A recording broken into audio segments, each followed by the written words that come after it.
Hi dude，又係我 Jeff 哥。咁今日大家睇到個標題都知道我係去醫院睇醫生啦。近排剪片成日捱夜通宵，跟住最近上海嘅天氣突然之間30幾度變成10幾度。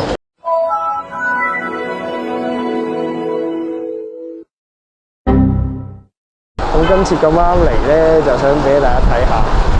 咁我哋今次睇呢間咧就係中醫為主，咁啊中西合璧嘅一間醫院，就係龍華醫院。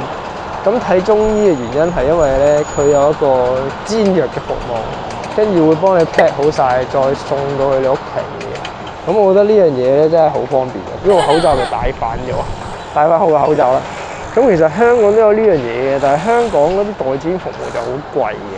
咁其實你都可以自己去煎藥嘅，咁當然一般老實講，人哋都唔會自己屋企煎㗎啦。依家因為煎藥都好嘥時間，好麻煩。咁我哋而家應該講咧，我諗好多朋友去開大陸都發覺咧，呢邊係冇好似香港嗰種私家診所嘅。咁呢邊有咩頭暈身㷫咧，就係直接去醫院嘅。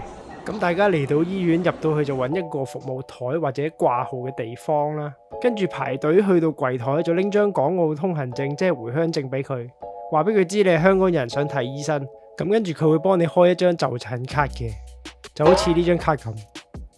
咁每個醫院咧都有獨立自己嘅就診卡嘅。如果你去好多醫院咧，就會獲得一堆嘅就診卡。咁有啲醫院就會直接問你掛邊一科嘅號嘅。咁呢樣嘢其實都幾複雜嘅，因為喺大陸睇醫生咧科目係非常多，但唔係間間醫院咧都有全科門診呢一項嘅。咁如果大家有發燒嘅話咧，就唔使諗嘅啦，一定係去發熱門診嘅。咁大家真係唔知道自己應該要掛咩科呢？其實可以去一個叫導診台或者服務中心咁嘅位置呢，佢哋會話俾你聽，你大概應該要掛咩科嘅。好啦，咁大家拎到張就診卡，但係佢又冇幫你掛科嘅時候呢，大家就要去到一個自助服務區嘅。咁你要見到一排咁嘅機喺度嘅。咁呢排機呢，主要就係掛號同埋俾錢嘅。咁正常嚟講呢，間醫院都有呢部嘢嘅，但係個樣又有少少唔同咁嘅。咁如果大家有大陸電話號碼呢，咁可以喺微信揾翻相應醫院嘅微信公眾號去做掛號嘅。咁跟翻啲提示，輸入翻啲資料，通常都係名啊、回鄉證 number 啊、電話號碼嗰類嘢。咁大家掛完號之後，俾完錢呢，有一個好重要嘅重點嘅，就係一定要去簽到。咁大家去翻就診地點呢，附近就會有部簽到機嘅。咁如果大家用就診卡嘅話呢，就喺持卡嗰度碌下張卡。咁如果大家係有大陸電話，用電話去做預約嘅話呢，有個位呢係俾你 scan 你嘅 QR code 嘅。咁你簽到咗呢，先當你係排緊隊嘅。如果唔係，你等幾耐呢，都唔會叫你個名上去睇醫生嘅。咁大家簽完到之後呢，就會見到自己嘅名呢，要等幾多號診室嘅。咁一般嘅醫院咧，你去到診室嘅門口咧，都會有塊牌俾你睇到咧，係邊個等緊，下一個係邊個咁樣嘅。咁我啱啱簽到咗，依家就等緊。A few moments later， 咁大家睇完醫生咧，就去翻呢部自助服務機咧，揾付款嘅呢一格，跟住碌翻你張就診卡，或者用翻你手機登記嗰個 QR code 去 scan 翻。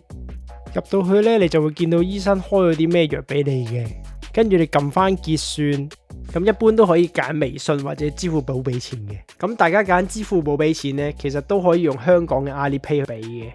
咁大家俾完錢咧，會有張飛仔嘅，張飛仔會話俾你聽喺邊度攞藥。咁大家跟翻佢寫嘅位置去攞藥咧，咁就 OK 噶啦。呢邊咧就煎藥啦，可以幫你。咁咧免費代煎同埋寄嘅。代煎中藥原來領取代煎中藥，免費配送登記。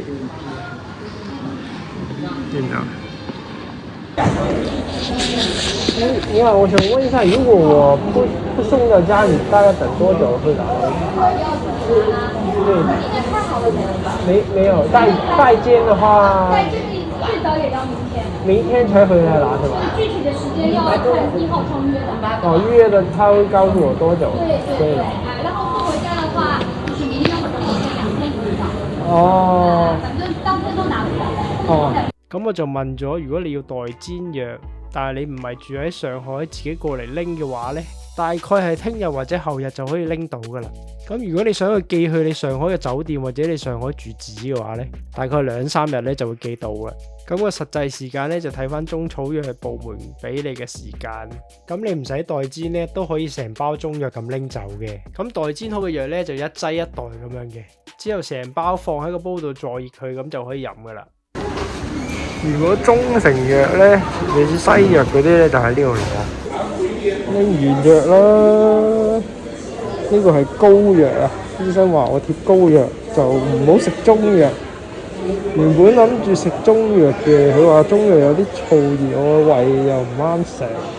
咁加埋睇診費25蚊呢，總共係256個9毫9，咁啊大概290蚊港紙啦。咁呢，佢呢包嘢呢就貼嘅膏藥，呢個就係中成藥食嘅。有3盒，一開2個禮拜，呢個就隔日貼嘅，咁佢話要擺冰箱，呢個咁樣貼咗落去咧，跟住揾呢個熱敷咧熱住佢咁樣，你要貼幾耐咧？因為好似要貼幾粒鐘，一日貼4至6個鐘。咁喺呢邊睇醫生成個流程呢，首先就係用回鄉證去登記領取你嘅就診卡啦，然後就係線上或者線下嘅方法去掛號啦，之後就係去俾掛號費，俾完錢之後呢，就去診室附近呢有部簽到機去簽到，咁排到你嘅時候就入去睇醫生，睇完醫生出嚟呢，就再去嗰部機嗰度俾藥費，俾咗藥錢之後呢，就去藥房度拎藥。咁喺大陸呢邊睇醫生呢，成個流程呢，大概就係咁啦。基本上呢，其實全個中國呢，所有醫院呢都差唔多係咁嘅流程嘅。咁仲有一種情況呢，就係你睇醫生嗰陣時呢，醫生話有啲問題喎，可能要做一做檢查。咁其實同之前嘅流程係大概差唔多嘅。咁之後嘅步驟大家可以睇下呢一度啦。咁你做完檢查，你就拎翻份報告去翻醫生嗰度。咁之後就睇醫生安排啦，到底你係要食藥啊、留院啊，定話要做手術啦。好啦，咁條片就去到呢度啦。大家如果有需要呢，就可以 cap 低呢個畫面咧。咁但係希望大家冇呢個需要啦。咁大家去上海玩或者大陸玩知多啲都冇壞嘅，以便不時之需啊嘛。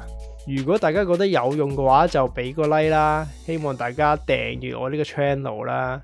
係咁先啦，拜讀。